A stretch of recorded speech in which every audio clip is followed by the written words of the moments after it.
1952 সালের ভাষা আন্দোলন 21শে ফেব্রুয়ারি আমাদের বাঙালির জন্য অত্যন্ত একটি গুরুত্বপূর্ণ এবং বাংলাদেশের ইতিহাসের জন্য একটি মাইল ফলক। 1952 সালে অবিভক্ত পাকিস্তান যখন উর্দুকে তাদের রাষ্ট্রভাষা হিসেবে ঘোষণা করে, আমাদের বাংলাদেশের বাঙালি প্রায় 54% লোক বাঙালি।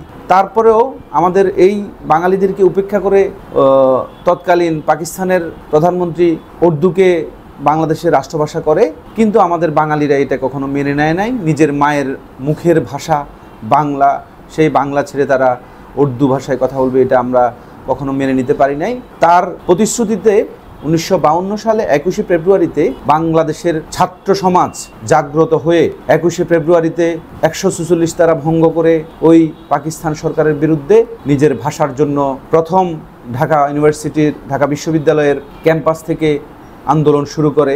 সেই আন্দোলনে আমাদের সালাম, রফিক, জব্বার সহ নাম না জানা অসংখ্য ছাত্র নিহত হয়, ভাষার জন্য শহীদ হয়। সেই থেকে শুরু করে আমাদের এই আন্দোলনের মাধ্যমে আমরা নিজের মুখের ভাষা বাংলা পেয়েছি, মাতৃভাষা মায়ের মুখের ভাষা বাংলা পেয়েছি। এই বাংলা ভাষা এখন আন্তর্জাতিক মাতৃভাষা হিসেবে সারা বিশ্বে স্বীকৃত হয়েছে। তাই এই জন্য এই মাতৃভাষার গুরুত্ব আমাদের কাছে অনেক বেশি। আগামীকালকে মহান 21শে ফেব্রুয়ারিতে সারা বিশ্বে মাতৃভাষা দিবস পালিত হবে, সারা বাংলাদেশে মাতৃভাষা দিবস পালিত হবে। আমরা আগামীকালকে 21শে ফেব্রুয়ারিতে ফেনীর শহীদ মিনারে জাতীয়তাবাদী দল সহ ছাত্র দলের উদ্যোগে শহীদদের প্রতি শ্রদ্ধা নিবেদন করার জন্য আমরা শহীদ মিনারে পুষ্পমাল্য অর্পণ করব।